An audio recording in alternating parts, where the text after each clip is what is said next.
Bonjour, bonjour, cher peuple gabonais.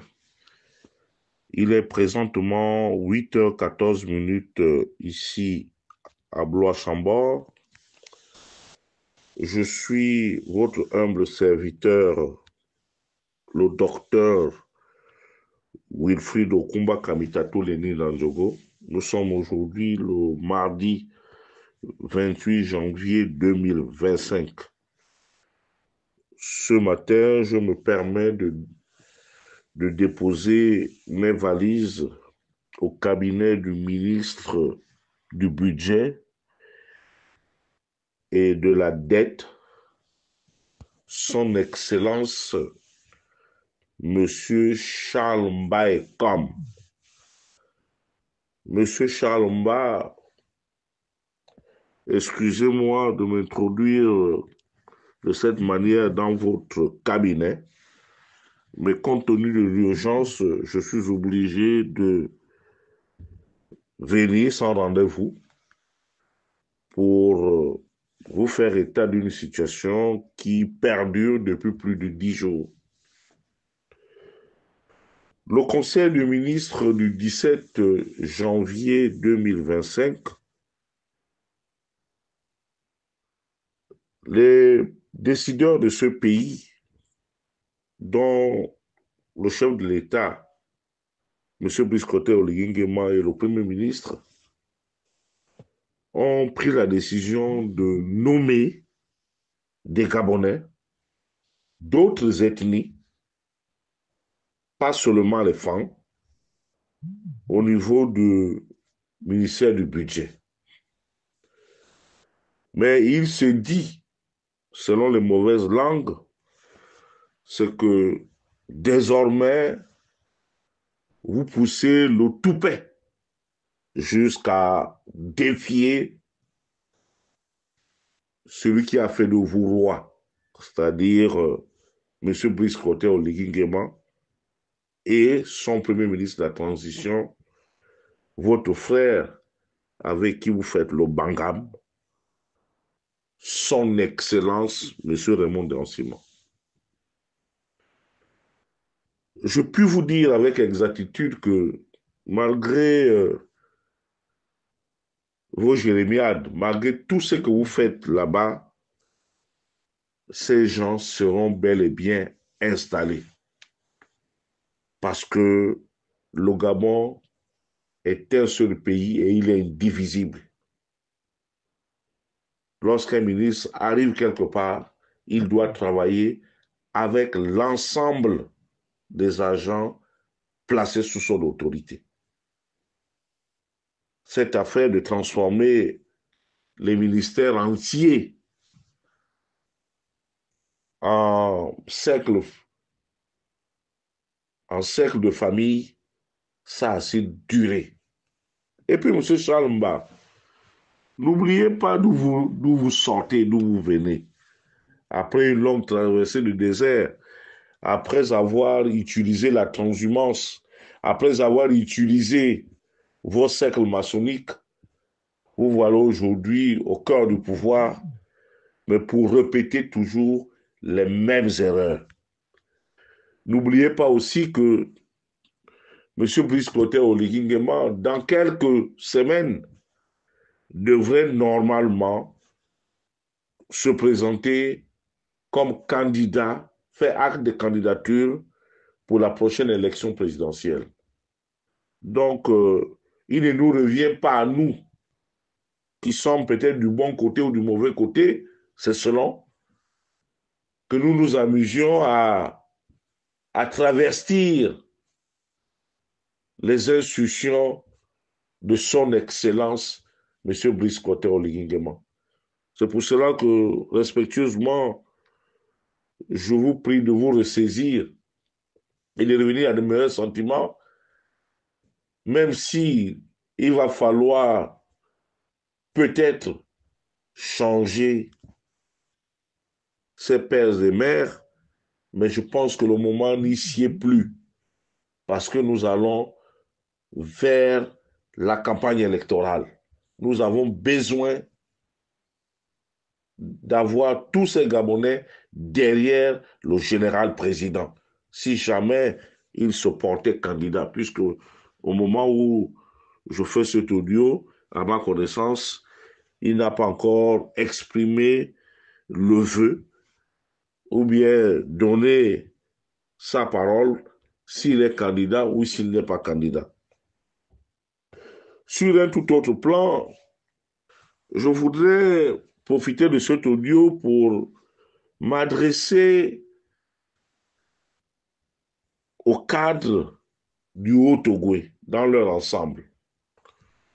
J'ai suivi certains audios où certains esprits malins utilisent certaines nervis pour diffuser des informations à caractère tribal. Et je suis d'autant plus déçu que le Haut-Togo a toujours été une terre d'accueil, une terre hospitalière. Je ne vois pas en quoi nous allons nous insurger contre l'association Osiman parce que ces derniers veulent rentrer dans le Haut-Togo pour mobiliser leurs parents-enfants. Mais, chers frères du Haut-Togo, chers cas du Haut-Togo, c'est vous qui prenez cette affaire-là avec beaucoup de légèreté. Le défi est là. Ce défi concerne l'ensemble de toutes les provinces du Gabon. Il y a des postes à pourvoir, à gagner, en fonction de la mobilisation des uns et des autres. Et ça concerne même la diaspora. C'est pour cela que j'ai pris mon bâton de pèlerin. Le premier ministre du gouvernement sortira de la province qui viendra largement en tête. Donc, si aujourd'hui, par extraordinaire, la diaspora arriva en tête, eh bien, le vice-président ou le vice-président de la République ou le vice-président du gouvernement devrait échoir au peuple de la diaspora, à la 10e province du Gabon désormais. Voici la réalité des faits. Mais comme dans le Haut-Togo, on nous a habitués à la facilité. Il y a quelques jours, j'ai appelé au grand rassemblement, au rassemblement du Haut-Togo. Oui, il y a des problèmes chez nous. J'en conviens. Je suis d'accord avec vous. Il y a des problèmes de poste. Il y en a qui ont perdu des positions. Mais hier, vous avez ces positions. Qu'avez-vous fait pour la province? À un moment donné, il faut savoir reculer pour mieux sauter. Mais l'heure aujourd'hui n'est plus à tergiverser.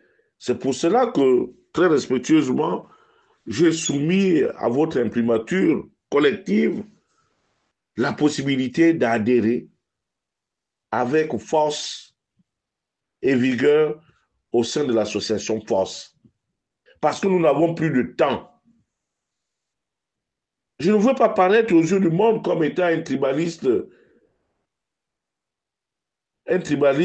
choc.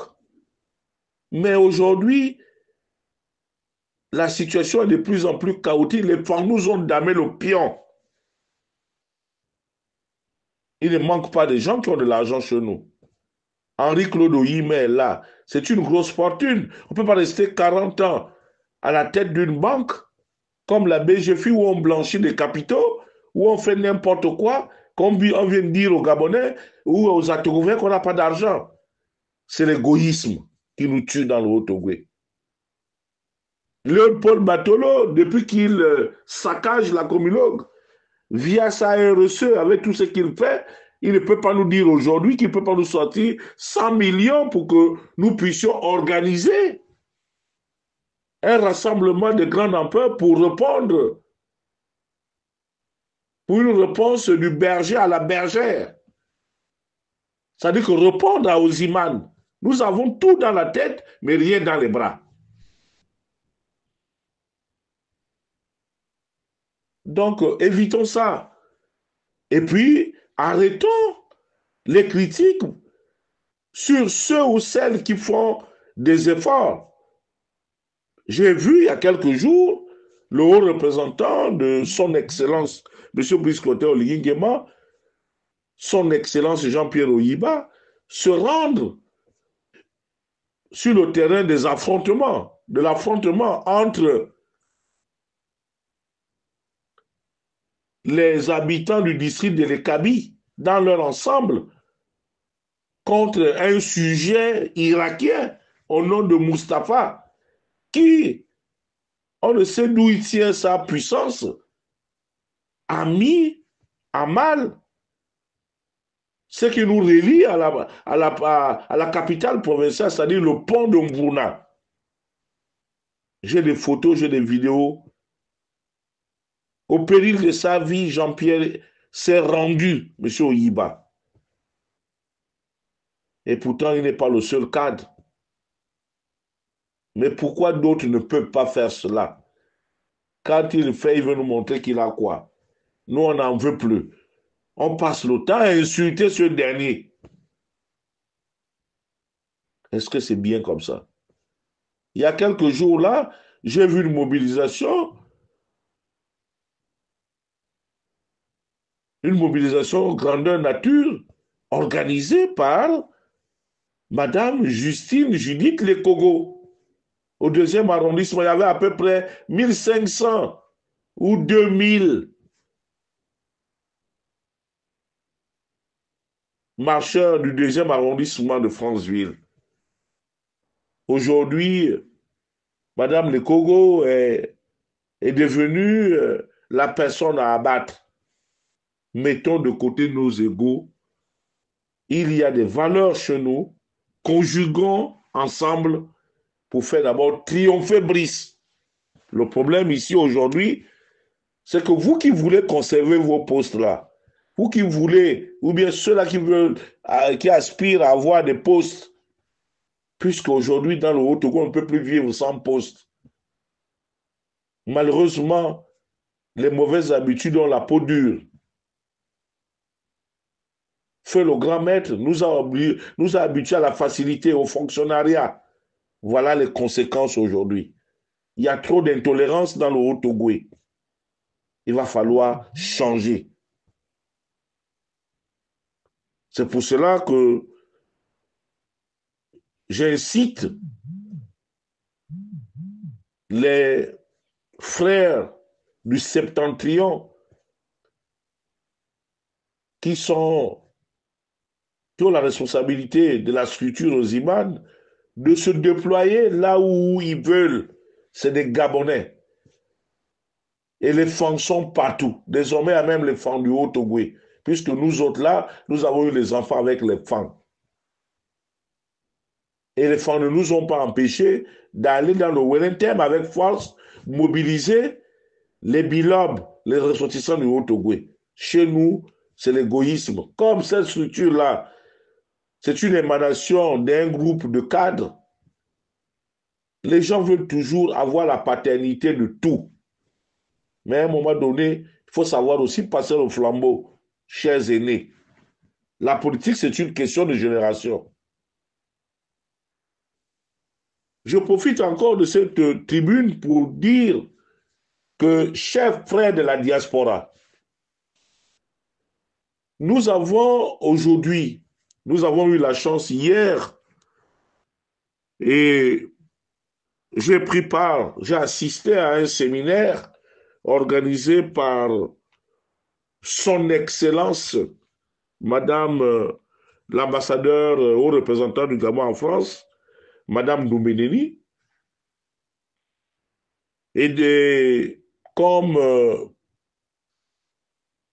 conférencier, il avait le professeur Télésphore Obiang, qui est un brillant orateur, et nous avons eu la chance aussi d'avoir dans cette salle-là le ministre des Affaires étrangères, en charge de la diaspora. Bon, nous l'avons eu comment? Tout simplement parce que Air France, avec ses caprices, il est parti de Libreville vers 3 heures du matin, donc le temps de faire des correspondances et autres et tout, ben, coincé à l'hôtel, il s'est invité au séminaire. Et c'est la première fois que nous échangeons avec lui qui, euh, dans un cadre qui n'était pas propice à une discussion entre lui et nous, puisque c'est le ministre en charge de la diaspora. Depuis 16 mois, nous constatons que il travaille beaucoup plus pour le ministère des Affaires étrangères, parce que là-bas, il y a certainement des fonds, comment on appelle ça, des frais d'émission, euh, des frais d'émission assez élevés. Et malheureusement, la diaspora est considérée comme, nos diasporas est considérée aujourd'hui comme une association des personnes belliqueuses, alors que c'est vraiment faux. Donc, chers frères de la diaspora, moi je pense que il est important pour nous d'essayer de renverser la tendance. Et puis, mes chers frères, mes chers enfants, parce que j'ai aussi des enfants étudiants, j'ai des enfants qui ont 18 ans, qui ont plus de 18 ans. Sachez aussi que le Gabon vous alloue une bourse.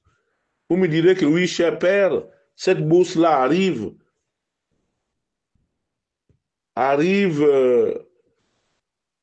à pas de tortue, mais vaut mieux tard que jamais. Mais vous ne pouvez pas laisser notre pays aux mains d'apprentis sorciers en vous détournant complètement de vos obligations, c'est-à-dire l'enrôlement et de montrer aux gens qu'on est Gabonais, unis au sein de la diaspora, nous serons forts. Et je me bats parce que il y a beaucoup de problèmes à régler au sein de la diaspora. Il y a le problème de l'activisme qui prend des proportions inquiétantes. Il y a le problème du retour de certains à Libreville. Il y a le problème de l'intégration de plusieurs d'entre nous. Il y a aussi le plein emploi que le président veut mettre à l'avant dans son projet de société, m'a-t-on dit. Mais pour cela, il va falloir que chacun d'entre nous se mette au travail. Levez-vous, chers membres de la diaspora. Ne vous laissez pas intimider. Nous avons eu encore la chance que le ministère de l'Intérieur a fait une rallonge relative aux enrôlements, c'est jusqu'au 8. Mais nous sommes, je continue de le dire, qu'au jour d'aujourd'hui, nous avons fait un exploit, nous sommes pratiquement près de 2500 enrôlés, plus les 4800. Donc nous sommes pratiquement dans les 7300, mais le compte n'y est pas parce que je rêve d'un chiffre rond, celui d'avoir 10 000 électeurs ici en France. Et si nous sommes assez nombreux, ça permettra, nous allons jouer un rôle important. Et si nous arrivons en tête ici, il y a de fortes chances que le prochain chef du gouvernement ou le prochain vice-président de la République ou plusieurs ministères vont échoir à la diaspora. Donc, ne soyons pas jaloux ou bien n'ayons pas de la mélancolie parce que certains de nos pères qui étaient ici avec nous dans la lutte sont partis et nous ont oubliés. Ça fait partie du parcours de l'être humain. Il y a des bons, il y a des mauvais. Donc, chers frères de la diaspora gabonaise installée en France, nous devons nous mobiliser. Les habitants de Montargis, Soupe, Orléans, comment on appelle ça? Amboise, Beaugency, Mer, Blois-Chambord, Vendôme, Jouer les Tours, Loma, Poitiers, Angers. Il y a de fortes chances que ce dimanche, une équipe d'enrôleurs, d'agents enrôleurs, va s'installer à Tours du samedi au dimanche pour pour permettre aux uns et aux autres de venir justifier, permettez-moi du terme, son appartenance au Gabon, de venir s'inscrire. C'est très important, chers compatriotes. Donc, d'ici là, je reviendrai, mais il faut une mobilisation. Nous sommes pratiquement 7000 et quelques inscrits. Pour moi, je trouve que nous n'avons pas encore atteint le chiffre rond, celui de 10 000 électeurs. Donc, essayez de vous lever.